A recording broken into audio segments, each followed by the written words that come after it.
once again, welcome, and thank you for actually giving your busy time with us, and especially our the bar that we met first time.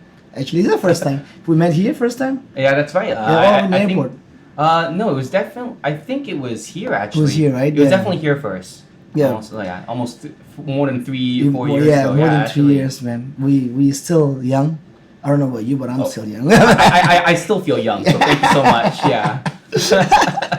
So I think what I wanted to know, and then what I think what people wanted to see, like how you guys, as I mean, we're gonna mention in our post that what do you do and what do you usually. I mean, you're a busy person. Oh, sure. But yeah, Sure. but how did everything started and now? Oh, sure.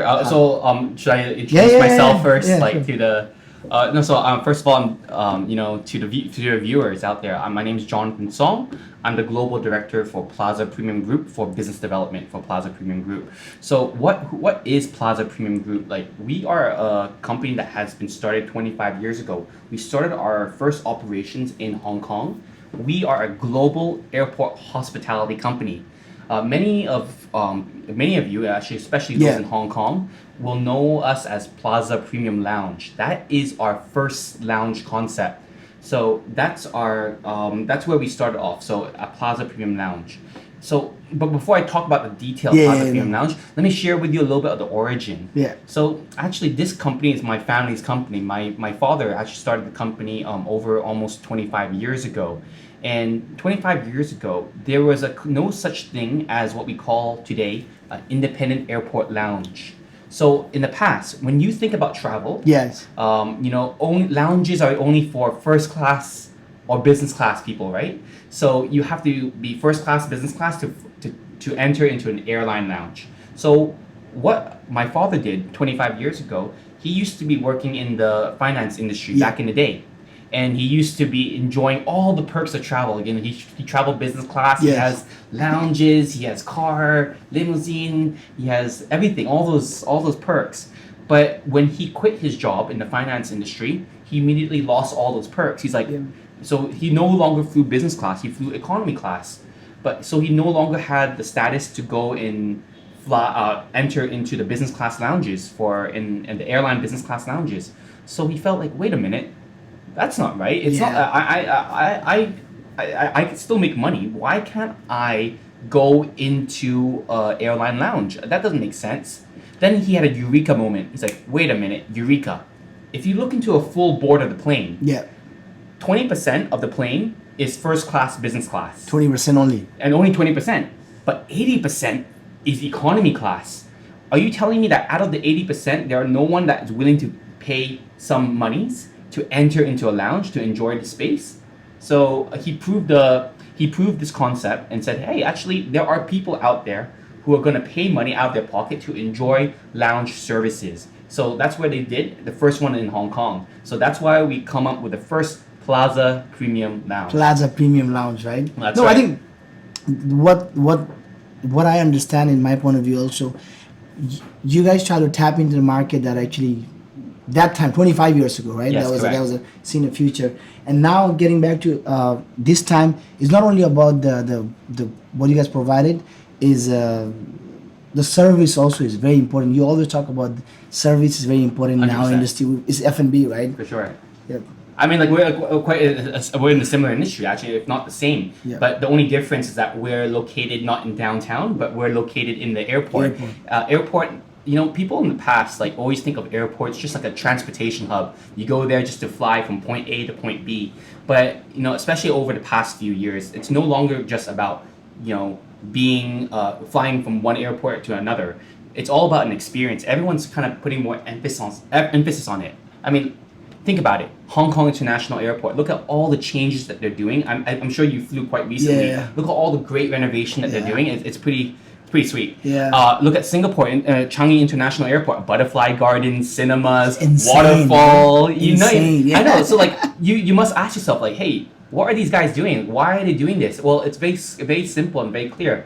It's become so important and apparent that it's important to have a strong airport, because if you're a strong airport, your airport in a way kind of acts like an economic driver of the country or the city to be able to attract customers, especially if you are a transit hub. So Hong Kong is a transit hub. Transit hub. Yeah, so Hong Kong is a transit hub. Singapore is a transit hub. So think of it this way. That's what sometimes I kind of try to tell people. Think of if you're trying to fly between Sydney to fly to London. How many in the past maybe there's only one way to get to Sydney to London, but now think of it this way: people from Sydney to London, they can fly 6 different airlines.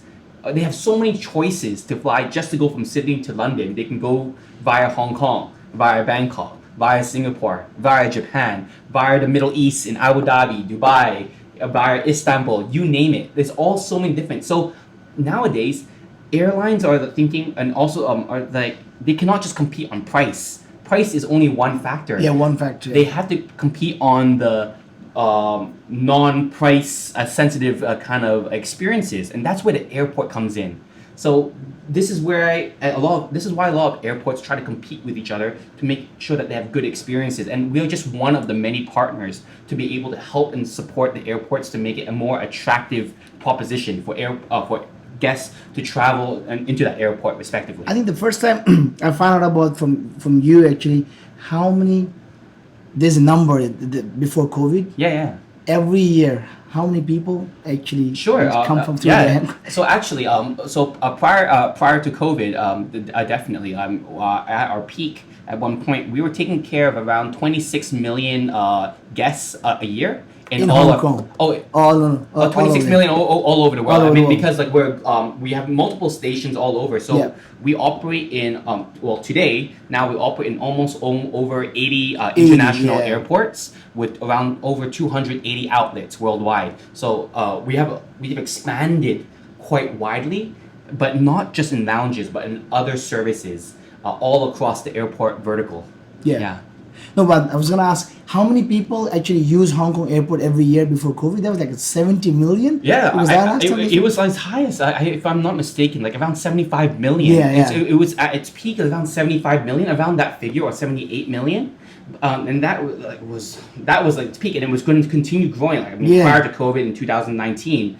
But unfortunately, because of COVID, I think the whole aviation industry as a whole, particularly in Hong Kong, dropped quite drastically. So I think the traffic at one point dropped by almost 98%, if not 97%.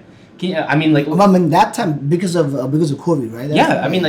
Number one, COVID, and then there was of course strict quarantines. You had to have your injections before you come in, so it was too cumbersome for anyone to travel. So, and I think in this part of the world, especially in more East Asia or Asia Pacific, or maybe particularly Hong Kong and in China, we were a little bit stricter in terms of the COVID control. Yeah. So that's why we only recently, for example, only opened up our borders around the March of 2023. Yeah. COVID was 2020, early 2020. Yeah. That's almost 3 years. So you can understand where the gap was a little bit. Yeah.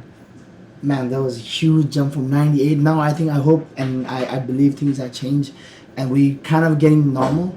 As you see a lot of travel airline company actually giving away free tickets to come to Hong Kong. Yeah, I even applied for the lucky draw, but I haven't gotten anything. I think honestly, I don't know, maybe I'm not lucky enough, or I wasn't. I haven't met anyone who actually won.